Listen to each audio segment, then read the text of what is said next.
The story begins with Ji-woo, a young girl living under the shadow of her father's dangerous world. Her father is a gangster, constantly on the run, and no one knows where he is.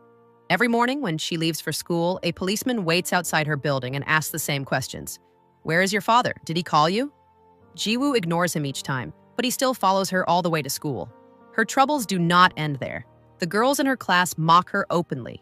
They whisper that only children from respectable families belong in this school, and that someone like her has no place here. Even during recess, she stands alone, unwanted by anyone. One day, she sees police officers speaking with the principal, and moments later, a teacher calls her in. The school has decided to expel her. Other parents have demanded it. They do not want their daughter studying alongside the daughter of a gangster. As she steps out of the office, a birthday message from her father appears on her phone, sent from an unknown number. Back in class, the same girls start harassing her again. They taunt her, saying, "Look, your father forgot his packet of goods here." Ji-woo snaps. She throws the packet into one girl's face and a fight erupts. Ji-woo overpowers all three of them. "I am a gangster's daughter," she says coldly. The teacher rushes in. Ji-woo removes her school badge, hands it over, and announces she is leaving. Outside, in her anger, she starts smashing the policeman's car and runs away. He chases her, shouting, "Stop right there!" But Ji-woo escapes to the riverbank, the place she used to visit with her father. That evening, when she returns home, the policeman mocks her again. "Back after meeting your father?" Ji-woo says nothing and walks into her apartment. Outside her door, she finds a cake and a gift from her father. Furious, she kicks them aside and goes in. Her father calls her again and again, but she refuses to answer. Finally, she picks up the phone. He wishes her a happy birthday and apologizes for not being able to come. He tells her he left her a cake and an iPad and asks how her studies are going. Ji-woo breaks down. She tells him the police have been following her for a month. The girls at school bully her. Everyone calls her a gangster's daughter. Her father is shocked. "Why didn't you tell me earlier?" he asks. She replies, "Your phone is always switched off. How am I supposed to reach you?" And he promises, "I will fix everything." But Ji-woo, filled with anger, tells him, "You're as good as dead to me. Don't ever come near me." Her words crush him. He turns on his phone and sees all the messages she had sent, desperate cries for help throughout the past month. Without hesitation, he dismisses his driver and rushes to her building. The moment he arrives, he attacks the police officers who were watching her home. Inside the hallway, he sees the unopened gifts, sitting on the floor, untouched. He tries to open Ji-woo's door with a spare key, but it's locked from inside. The noise wakes her. At that moment, a man in a hood appears in the corridor. Ji-woo's father realizes the danger instantly and grips the door lock tightly from outside so she cannot open it. Ji-woo looks through the peephole and sees her father standing there. A second later, the hooded man fires a shot. Ji-woo's father is hit. She tries to open the door from inside, but he holds it firmly and pleads, "Please, don't hurt my daughter." The killer fires again and disappears. Her father, in agony, breaks the key inside the lock to keep her safe. Through the door, Ji-woo hears his fading voice. "My little girl, forgive me. You suffered because of me." She finally breaks the door open and screams for help, but no one comes. The next day, at the funeral, a man named Choi arrives with his men. He lights a cigarette, places it gently in the incense burner, and pays his respects. Ji-woo confronts him. "What did you force my father to do? Why did he die like this? Who did this to him?" Choi replies quietly, "Your father was my closest friend, my brother. He was a good man." He offers no explanation and leaves. A few days later, Ji-woo goes to the police station. She asks why her father's case was closed so quickly. The officer answers, "There were no witnesses, no murder weapon. We found nothing." She shows him the CCTV footage of the hooded man. "This is the killer. Why aren't you catching him?" The officer shrugs and says, "I've been asking you for a month. If you had told me about your father sooner, we might have already caught him. People do not kill without reason." With this thought burning inside her, Ji-woo takes a large box and goes to see her father's boss, Choi. He invites her into the building. Ji-woo sets the box down in front of him and shows him a printed image from the CCTV footage. "This is my father's killer, your friend's killer," she says. Choi looks at her and asks, "If I find him, what will you do?" Ji-woo replies coldly, "I will kill him myself." Choi asks if she even knows how to kill. Then he hands her a knife and says, "Stab me. Pretend I am the one who killed your father." But Ji-woo can't do it. Her hands shake. She freezes in place. Choi slaps her hard under the ear and orders his men to throw her out. Ji-woo picks up her box and leaves. That same night, the killer returns. This time, Ji-woo sees his face clearly. He bangs on her door again and again, but she refuses to open it, and eventually he walks away. Ji-woo runs after him, desperate to attack him, but he disappears into the darkness. She decides she will find him herself. She prints dozens of copies of the killer's picture from the CCTV footage and posts them all over the streets, walls, and neighborhoods. Choi sees one of the posters while passing by and quietly takes it with him. Later that night, Ji-woo receives a call from an unknown number. The man on the phone says, "I know this man. Come with cash. I'll give you the address." Ji-woo takes the money her father left behind, along with a knife, and heads to the location. But the men who called her are nothing but local thugs. She hands them the money, nearly 100,000, and immediately the three of them begin beating her. Ji-woo fights back fiercely, but alone, she cannot overpower all three. They knock her unconscious, throw her into the trunk of a car, and drive off to get rid of her. Suddenly, she hears a loud crash, the sound of another car slamming into theirs. Then she hears someone beating the thugs violently outside. Terrified, she grips her knife, ready to defend herself. Moments later, the trunk swings open. A strong hand snatches the knife from her grip. The man standing in front of her is Choi, her father's closest friend. He glares at her. "If you wanted to die, couldn't you find a better way than this? If you keep running around like this, someone will kill you for real." Ji-woo, still trembling, replies, "The police are doing nothing. You're doing nothing. Am I supposed to live as if nothing happened?" Choi looks at her, defeated but determined. "If you want to kill him, then you must first learn how to kill." He takes Ji-woo to his training base, an underground facility where he recruits young men and trains them to fight. Until this day, no woman had ever stepped inside. Ji-woo becomes the first. Choi introduces her to the group. She's a new member. Teach her how to fight. Immediately, all the boys stare at her with curiosity and judgment. One young man escorts her to her room. "From today onwards, you'll do everything. Sweeping, washing, cleaning dishes. I did all this when I first joined," he says. Then he points to a building in the distance. "Once you're trained, you'll train there." He wishes her luck and leaves. Ji-woo places her father's ashes carefully on a stone slab.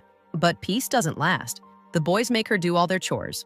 One of them even tries to show off his strange dance to impress her. They treat her badly, mock her constantly, and block her whenever she tries to join practice. When one of them tries to tease her again during training, she fights back. A scuffle breaks out, but the coach steps in and orders everyone back to their routines. At night, after everyone sleeps, Ji-woo quietly practices alone. Choi checks on her and asks, "Are you planning to run away?" Ji-woo answers firmly, "I'm planning to win." Choi tells her, "You don't need to win. You need to finish him. Fight with your mind, not just your strength. Target the temples, the jaw, the lips, the chest, and when necessary, break him completely." He begins training her himself. Ji-woo is quick, sharp, and absorbs every move he teaches. "You have skill," Choi says, "but not enough power." He wants her to succeed. He wants her to avenge her father. And Ji-woo trains with everything she has, imagining the killer in front of her as she strikes. Days later, Choi organizes a brutal competition. He locks all the new recruits, including Ji-woo, inside a cage. They must fight until only one remains. The winner earns a week of rest and prize money of 100,000. By the end of the chaos, only two remain standing, a man known as Scissors and Ji-woo. They face each other in the final battle. Both had fought their way through dozens of opponents. One fights because he enjoys it, the other because she has no choice. In the end, it is always the one with a purpose who wins. Choi declares Ji-woo the winner. Later, when Scissors regains consciousness, his friends provoke him. That night, Ji-woo is cleaning the ring when Scissors approaches her. Ji-woo apologizes. "It was just a fight," he says calmly. "Someone had to lose." But when he returns to his friends, he whispers that he spiked Ji-woo's drink. Ji-woo feels dizzy. Her vision blurs. She realizes too late that she has been drugged.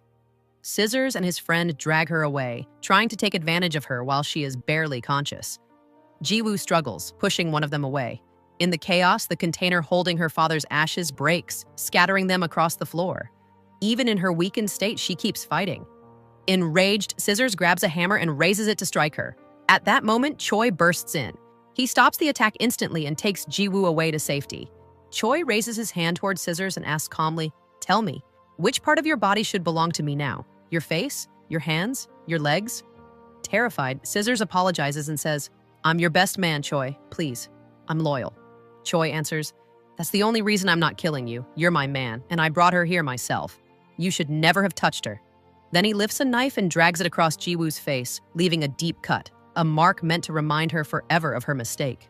When Ji-woo regains consciousness, the first thing she does is gather her father's ashes into a box. She breaks down, shaking with grief. Choi's trusted man, Taeju, approaches her.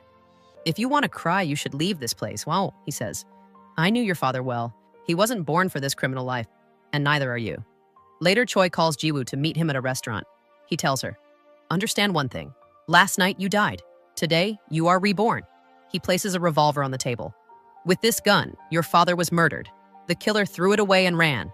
This weapon belongs to the police department. That means your father's killer is a police officer. Find him and kill him. Jiwoo then begins her real training. She spends the next 4 years learning combat, endurance, strategy, and discipline. By 2019, she joins the police force herself. She has 2 goals: to find and kill the officer who murdered her father and to protect Choi's organization from within. By 2021, she is sent on a mission. While chasing a suspect, she follows him into a building, leaving her partner outside. Inside, Jiwoo discovers a hidden operation. Different illegal activities are happening across the building. She finds an unconscious girl and tries to revive her. Then she hides and watches another room, where a drug deal is underway. The man delivering the package is Pildu. The deal is about to be completed when Jiwoo suddenly charges in, fights everyone, and disrupts the entire sting operation, ruining the narcotics department's 6 months of undercover work. Pildu identifies himself and tells her, "You've destroyed everything. This was my case." Jiwoo arrests one of the criminals at the scene for murder. But moments later, she receives a call from her superior, ordering her to hand the suspect over to Pildu's team. She obeys and leaves. The next day, Jiwoo goes to the narcotics department headquarters. She meets Captain Cha, the same man who once came to her home years ago to kill her father. She recognizes him, but she cannot be certain. The captain takes her to his office. "You ruined last night's mission," he says, "and you did it without proper evidence." Jiwoo responds, "Give me a chance to catch that man. I will make him confess." He asks her twice, "Why do you want to join my team?" She remains silent. Then he nods and says, "Welcome to the team." That night, Jiwoo rides her motorcycle to meet Choi. He asks how her police job is going. Jiwoo replies, "I'm moving into the narcotics division. There I can uncover the gun's trail. I suspect Captain Cha." Choi says, "Look at this building. Your father saved my life here 10 years ago. The photo on my desk was taken in this place." He hands her a knife.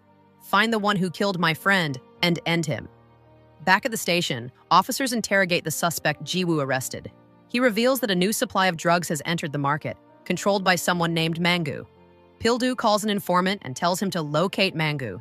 At the same time, Pildu sees Jiwoo in the hallway and asks, "What are you doing here?" She replies, "I've been transferred."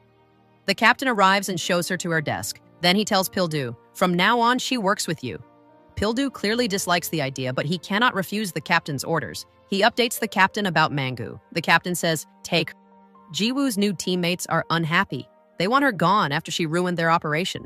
But Pildu soon receives a call from his informant with Mangu's location. Meanwhile, Choi receives a massive order for illegal goods. Taeju warns him that Jiwoo joining the narcotics division could be dangerous for them. "I need to keep an eye on her," Taeju says, "and if she makes one mistake, I'll eliminate her myself." On the other side of the city, Pildo brings Jiwoo to an underground parking lot. He instructs her, "Go inside and catch Mangu." When Jiwoo enters, a guard tries to stop her, but she knocks him down instantly. Pildu's plan is simple. Either Jiwoo fails and gets kicked out of the unit, or Mangu escapes, in which case Pildu will catch him outside. But Jiwoo is far better than he expected. Years of hard training have made her strong, fast, and precise. Time passes. Pildu grows impatient and enters the building. What he sees shocks him. Jiwoo has already defeated everyone, including Mangu, and hasn't let him escape. Pildu walks in and asks Mangu, "Where are the goods?" Mangu insists, "There's nothing here." A group of men gambling nearby panic, believing a police raid is happening. They pull out their IDs. Mangu says to Pildu, "Brother, why are you ruining the business? I told you, there's nothing here. If you want to search, look in the other place." Jiwoo suspects that Mangu is hiding something. While examining the bar counter, she notices a bottle containing a new type of drug. The team captures Mangu and takes him away. Pildu looks at Jiwoo and says, "You beat everyone to show off your strength. If you ever do that again, make sure you wear a bulletproof vest." At the police station, Pildu interrogates Mangu. "Tell me," he demands, "who created that drug?" Mangu replies, "You'll never catch him. He's dangerous, beyond dangerous." He is referring to none other than Scissors, now a dominant figure in the drug world. Jiwoo informs Choi that Mangu has been caught but hasn't revealed who he works for. Choi tells her, "Find out." She searches through the police database using her undercover identity. She enters her father's name and discovers that Taeju had been present the night he died. One day later, Captain Cha also visits the location where her father was murdered. Meanwhile, Choi tells Taeju they have a problem. A new product has appeared on the market, and their clients may switch sides. The next evening, a police officer notifies Captain Cha that the target has moved. The captain orders the team to prepare for action. Their guns are collected and secured, and all officers are assembled in a briefing room. Their phones are taken away to prevent leaks. Captain Cha announces, "Tonight our target is Choi. His operation controls 90% of the drugs circulating in this country." He explains the plan. The main factory is located inside a large cargo ship. Choi will reach it in 50 minutes. The narcotics division will infiltrate the ship while the rest of the officers provide backup. They set off. Immediately, the team positions themselves on a ship nearby waiting for Choi to arrive. Choi enters the factory he recently seized from a rival. Captain Cha orders Team A to move inside. Jiwoo is filled with fear. She can't allow Choi to be caught, but she has no phone and no way to warn him. The officers spread out inside the ship. Jiwoo spots Choi and discreetly signals that police are nearby. Meanwhile, Choi's men discover Pil-do recording the scene and attack him. They try to destroy his camera. Pil-do finally reaches Choi and aims his weapon. "Hands up," he orders. Suddenly, a gunshot echoes through the ship. The lights go out. Choi sets the warehouse on fire, destroying the entire factory to prevent the police from collecting evidence. While escaping through the smoke, he sees Jiwoo. She doesn't shoot him. Choi and Taeju jump into the water. The entire narcotics division comes up empty-handed. During the investigation, the officers discover that 2 shots were fired inside. Jiwoo quietly places the revolver used to kill her father at the scene and tells Captain Cha, "I found this here. Someone tried to erase the serial number." Meanwhile, Choi storms into his hideout in anger. "Captain Cha is after me," he says. Taeju asks Jiwoo, "Why didn't you warn us?" But Choi says nothing and walks away. Captain Cha receives a call from another officer. "We checked our team's weapons. None of us fired." Jiwoo gets into a car, takes out her hidden phone, and calls Choi. But Choi, furious and betrayed, ignores her call. Back at the police station, Cha inspects every officer's gun. None show any trace of firing. At dinner, Jiwoo asks Pil-do why he is so obsessed with catching Choi. Pil-do explains, "He's one of the biggest drug suppliers. He recently killed one of our agents. We need to bring him down." Another officer joins them at the table. Jiwoo steps aside and secretly calls Choi again. "I didn't know about the raid beforehand," she tells him. "But it was serious. Listen carefully. There are 3 hidden cameras inside your hotel. They track your movements and send everything to the narcotics division." She explains that she had no way to warn him except by firing a shot to cause confusion. Choi immediately shuts down all the hidden cameras. Officers at the station discover the disruption and report that they've lost access. Captain Cha faces failure after failure and grows increasingly desperate. Meanwhile, Scissors and his partner, desperate for revenge, gather their men and leave their hideout. They head straight to the gym where they once trained 5 years ago. The gym owned by Choi. Armed with knives, they attack everyone inside. 9 boys are injured, some critically. Taeju is there as well. Scissors doesn't kill him, but breaks his arm and leaves him alive, just like what happened years ago. Later that night, when Captain Cha leaves his office, someone follows him. The captain meets a man in secret and gives him the serial number of the gun. The lab successfully restores the number that had been scratched off. Moments later, a swarm of police officers arrive at Choi's gym. Several people are dead, others are badly wounded. Jiwoo rushes Taeju, who is injured, into an ambulance. Seeing Taeju's injuries, Jiwoo asks Pil-do if Choi was killed as well. "Was Choi there?" Pil-do replies, "No, he wasn't anywhere near the scene." During the investigation, officers discover drugs at the gym. They search the surrounding area, check CCTV footage, but find nothing useful. Meanwhile, Choi visits the memorial site to honor the men who died during the attack. Jiwoo arrives there too, wanting to check on him, but when she sees Captain Cha and Pil-do approaching, she quickly hides her face with her helmet. Both men were also there to pay their respects. Taeju stops Pil-do and says only one person is allowed inside. The captain enters and comes face to face with Choi. Choi's men immediately surround him. Captain Cha says, "There's a saying, a dog's life depends on its owner. If the owner is good, the dog lives comfortably. If the owner is bad, the dog dies in the street." Choi replies, "If you weren't a police officer, you would have tried to bite me already. And yes, you win today. You'll never be able to catch me." After the captain leaves, Choi addresses his men, telling them to contact him directly if they have anything to say. Elsewhere, Scissors and his partner celebrate their attack on Choi's gym. They talk about the creature, Jiwoo, and how she vanished years ago. They vow to find her and finish her this time. At the police station, Pil-do's partner shows him a photo captured on a car's dash cam. It shows the same man who murdered people at Choi's gym, Scissors. Jiwoo recognizes him instantly but says nothing. The police wait for Choi to make a move. Choi is also preparing for revenge. He knows that if he doesn't respond, his gang will fall apart. Captain Cha then says, "Release Mangu. Let's see what Choi does next." Jiwoo objects, "If two gangs collide, a lot of people will die." Captain Cha answers coldly, "If bad people die, it doesn't matter." Jiwoo secretly warns Choi through text. Mangu is being released. It's a trap. He calls Taiju and tells him to recall all gang members immediately. The captain thinks I'm the fool, he says, but he's the real one. Captain Cha tells his team there's good news. One of their men is going to join us. If that happens, Choi's gang will fall apart from the inside. Jiwoo immediately sends Choi another message and rides off on her motorcycle. Meanwhile, Taeju is returning from a client meeting. An envelope lies in his car containing pills and a small ladder symbol. He doesn't know it was planted to frame him. Jiwoo reaches the place where the captain was watching. Her eyes wander toward a building across the street. Someone is taking photos from a distance. She heads toward the building to investigate. Just then, Taeju arrives and remains seated in his car without coming out. Jiwoo climbs up the opposite building to see who was photographing the captain and who was meeting him. Suddenly, Pil-do appears. Seeing him, she tries to escape. After a brief struggle, she manages to get away. Riding past the captain again, she sees Taeju approaching him, confirming it was the captain's trap to identify the traitor on his team. Pil-do later shows the photos to Captain Cha. The captain concludes, "There is someone among us who is loyal to Choi. Ever since she arrived, our operations have been failing. I suspect Jiwoo." At home, Jiwoo immediately tells Choi that Taeju had been at the meeting spot. Moments later, Taeju arrives and claims his client meeting went well. But Choi no longer trusts. He orders her to leave. The letter found in Taeju's car read, "If you want to know where Scissors is, come to the address below." This was a trap set by Captain Cha, sent through a delivery service disguised as Choi's own organization. The next day, Jiwoo goes to trace the revolver's details. She discovers its serial number, but not who it was issued to. With more digging, she finally finds the officer's name. She asks Captain Song, "Who is Jiang-soo?" The gun was issued to him. She keeps her hand on the dagger Choi gave her, ready to kill Cha if he accidentally claimed the weapon as his. Cha says, "Jiang-soo was part of my team. He died the first week he joined. Choi killed him." Jiwoo is shaken. Now the evidence points toward Choi. She confronts Choi, asking directly about Jiang-soo. Choi denies everything.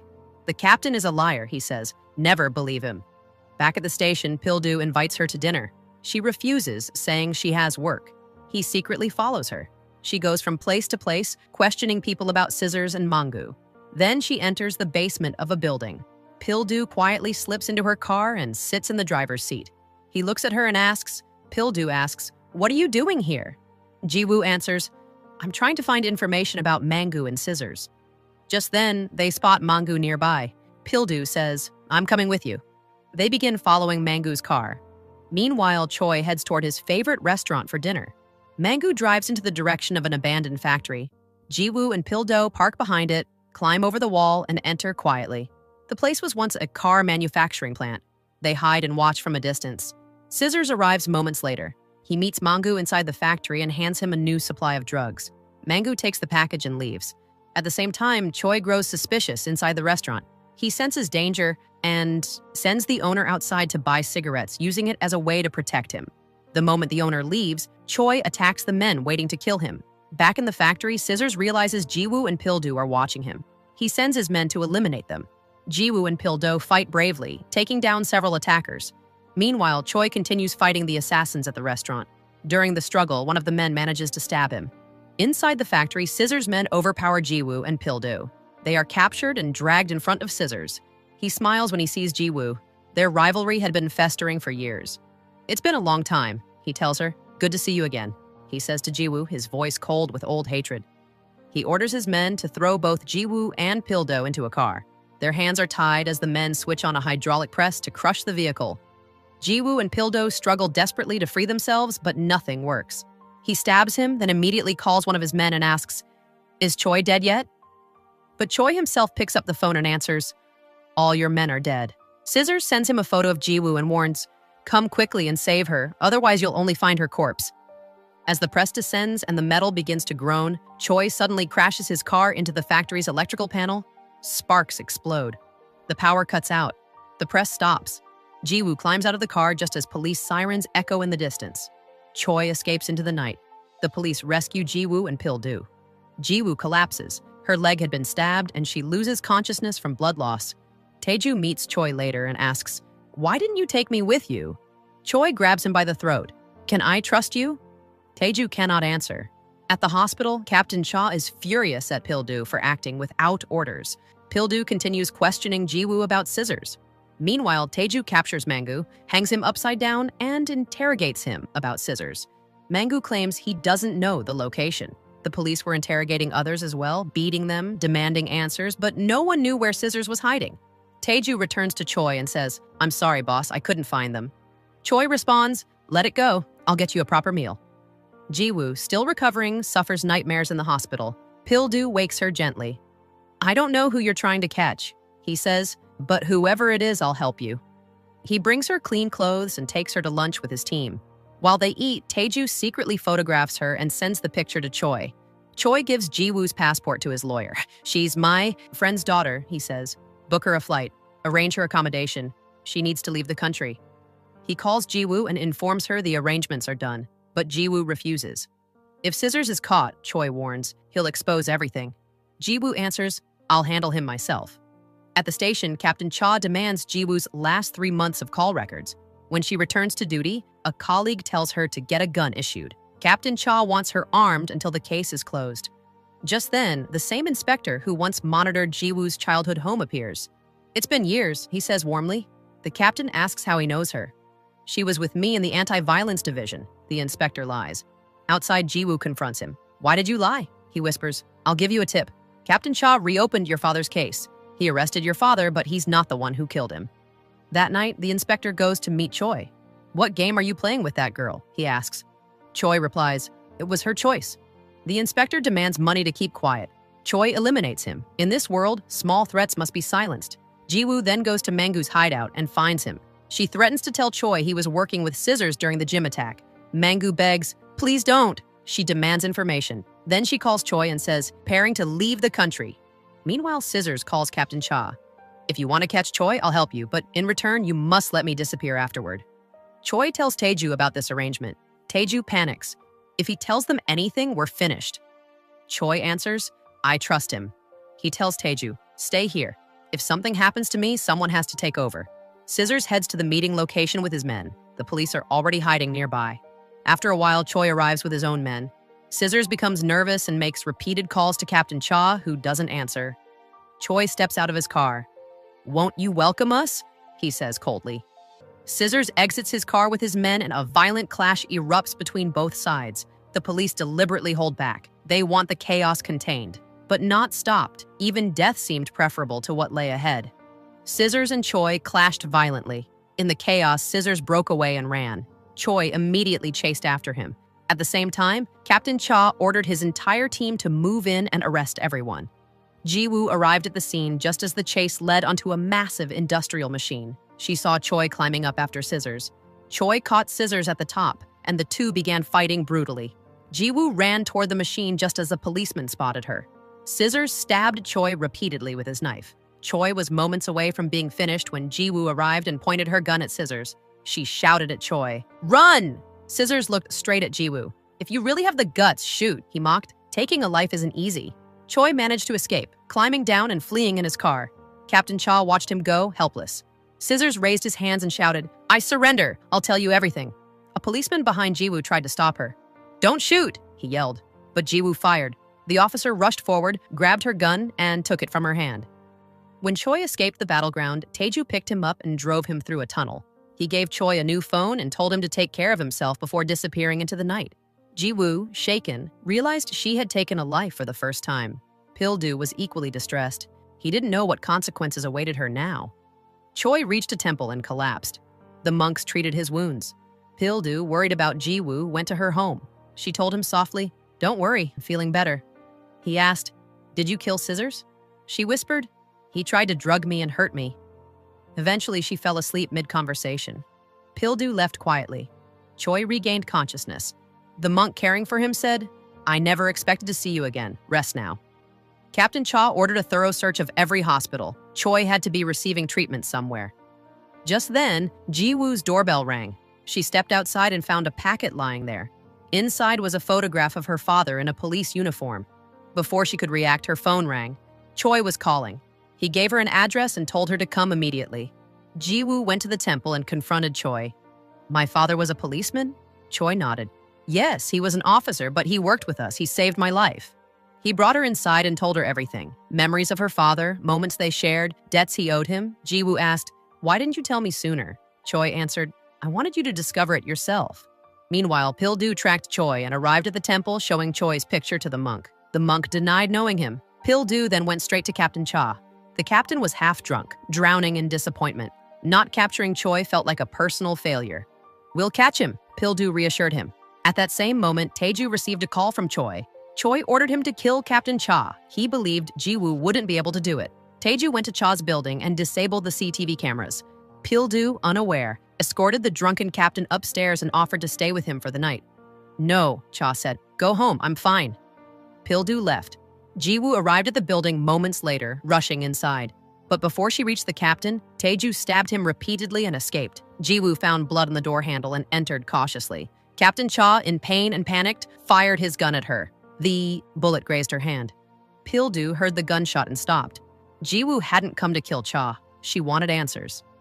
"How did my father really die?" she asked. Cha realized the truth. You're that policeman's daughter," he said. "Your father wasn't part of Choi's gang. He was a real officer. Why are you working for Choi? He's dangerous." The police arrived. Captain Cha handed Ji-woo a bag and told her to run. She jumped out the window and escaped. Back in her car, she opened the bag. Inside was a collection of evidence against Choi. One item stood out, the lighter Choi always carried. It contained a hidden tracker. Ji-woo's father had given it to him. When Choi discovered this, he had reacted in uncontrollable rage.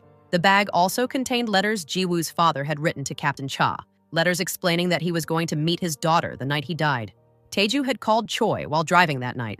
Choi had gone himself, and he had shot Ji-woo's father. Inside the bag was another letter, one her father had written for her. Just then, police and paramedics stormed the area. Ji-woo ran before anyone could see her. The letter read, "I always want to protect you. If life becomes difficult, if you ever feel lost, I want you to tell me, please. Never hide your pain from me. If you fall in love someday, I'll worry about the kind of man he is. I want to watch your children grow, but these dreams of mine may remain only dreams. If I'm gone tomorrow, you must still live happily. Live a good life. I love you, Ji."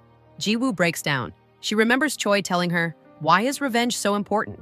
She remembers the gun he gave her, the lies, the manipulation, telling her the murderer was a police officer, urging her to kill. She remembers the knife he gave her, insisting she use it to avenge her father. Realizing how many times Choi used her, Ji-woo steps out of her car and cries, overwhelmed by betrayal. Ji-woo disguises the cut on her face with makeup and goes to the hospital. She asks Pil-do about Captain Cha's condition. Pil-do says, "Last night he was upset. I took him home, but then someone attacked him. I think Choi planned it." A doctor arrives and says the operation was successful. The captain survived. Tae-ju calls Choi and informs him that Captain Cha is still alive. Choi knows that if the captain recovers, everything could unravel. The next morning, Choi receives a call from Ji-woo. She warns him, "The police are looking for you. It's not safe to go outside."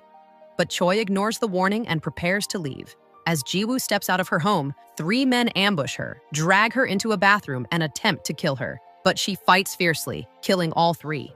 Tae-ju appears and says, "Being the daughter of our traitor, you came to us screaming that we killed your father." Ji-woo stares at him. "You killed my father." Tae-ju replies, "Choi kills traitors with his own hands. He listens to their last breath." Ji-woo and Tae-ju fight, fast, brutal, evenly matched. But in the end, Ji-woo kills him. As he dies, Tae-ju whispers, "You've become a monster, just like Choi."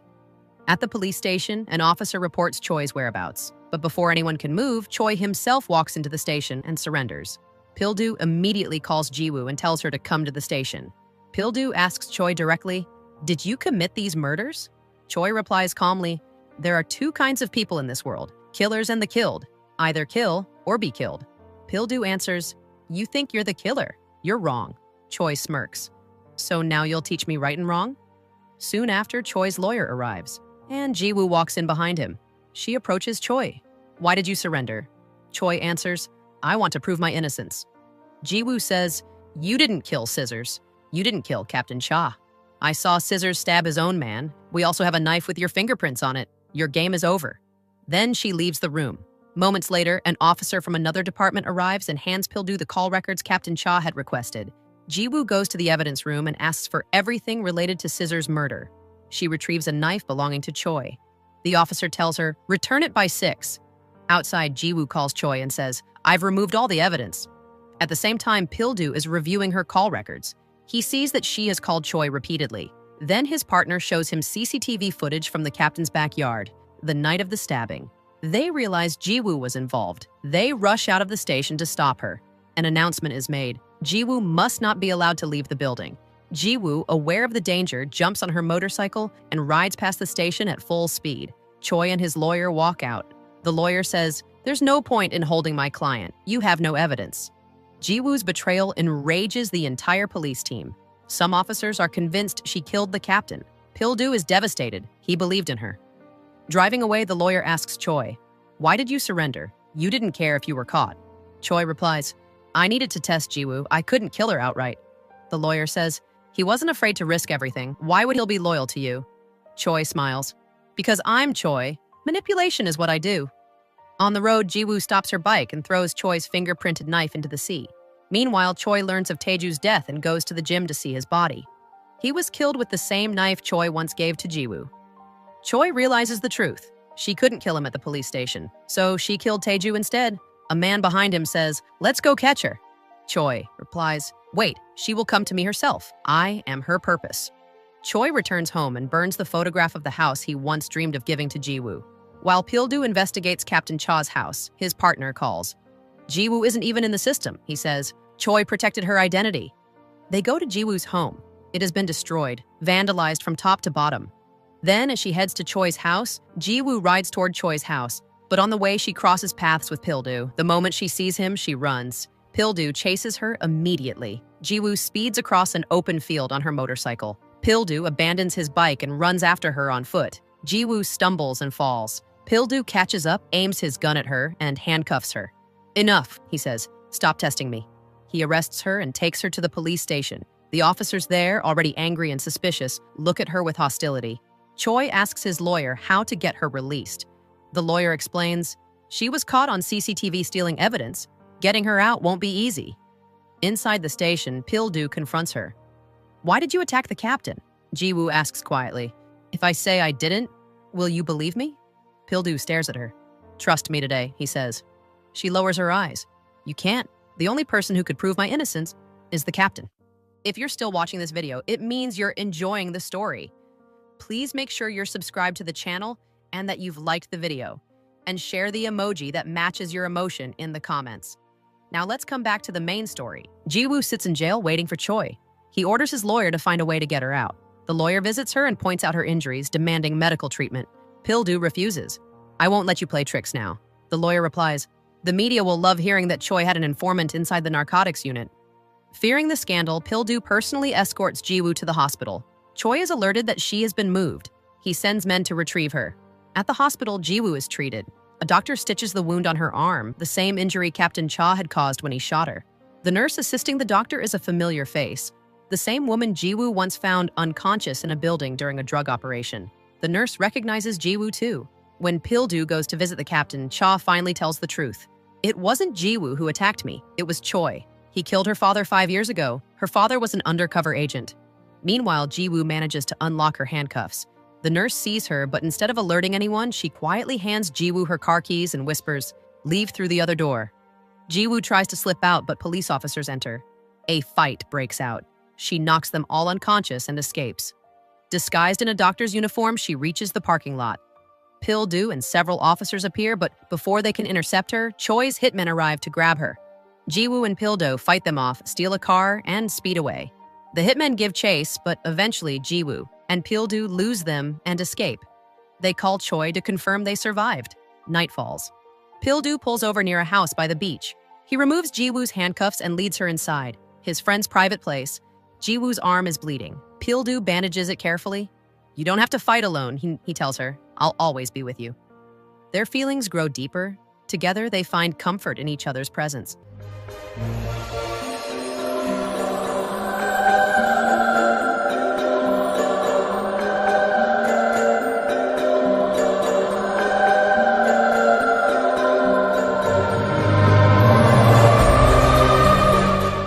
Meanwhile, Choi sits alone in his home, whispering bitterly, "I've never betrayed anyone.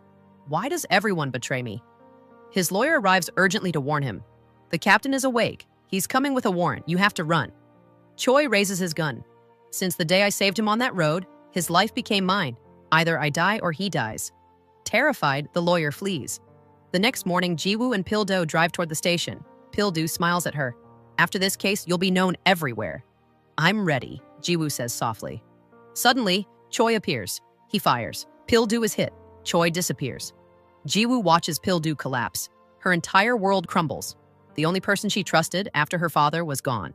Crying, trembling, she takes Pil-do's gun and walks away. Choi had taken everything from her. Again. She goes straight to Choi's fortified building. "Open the gate," she commands the guards. Inside, she tears through the hallways. A brutal fight erupts. Jiwoo versus all of Choi's killers. She is wounded, exhausted, but relentless. One by one, she takes them down, driven by grief and fury. Choi, already waiting, knows she is coming. Jiwoo enters his room and locks the door behind her. Choi looks at her calmly. "Your father was weak," he says. "He had chances to kill me, but he lacked the strength. But you're nothing like him." He steps forward. "If you have the guts, show me what you've become." "Are you like me now?" Choi's voice was cold. "You will become a monster." Jiwoo steps toward him, eyes filled with fire. "I already have." She lunges at him. The fight explodes instantly. Two people who created each other's darkness, now destroying each other with their bare hands. Their knives clash again and again. Choi slashes, Jiwoo counters. Both are wounded, both refusing to fall. Choi suddenly grabs her gun from the floor and pulls the trigger. Click, empty. With no hesitation, Jiwoo surges forward and drives her blade deep into his chest. Choi gasps, stumbling back. She twists the knife and ends him. The man who controlled her life, the man who killed her father, the man who turned her into a weapon, collapses at her feet. Jiwoo stands over him, shaking, covered in blood, but unbroken. She destroyed his entire empire alone. Then she turns and walks away, leaving the building in silence.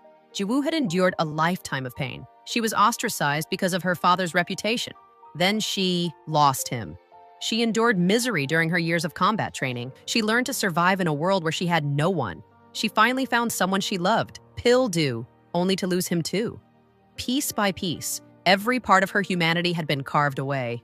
By the end, Jiwoo wasn't just fighting. She was surviving a world that had killed her long before she ever became a monster. Thank you for watching this story with me. If you're craving another dark mystery, tap the video on the left. And if your heart wants something soft and romantic, the video on the right is waiting. I'll see you in the next recap, where another story begins.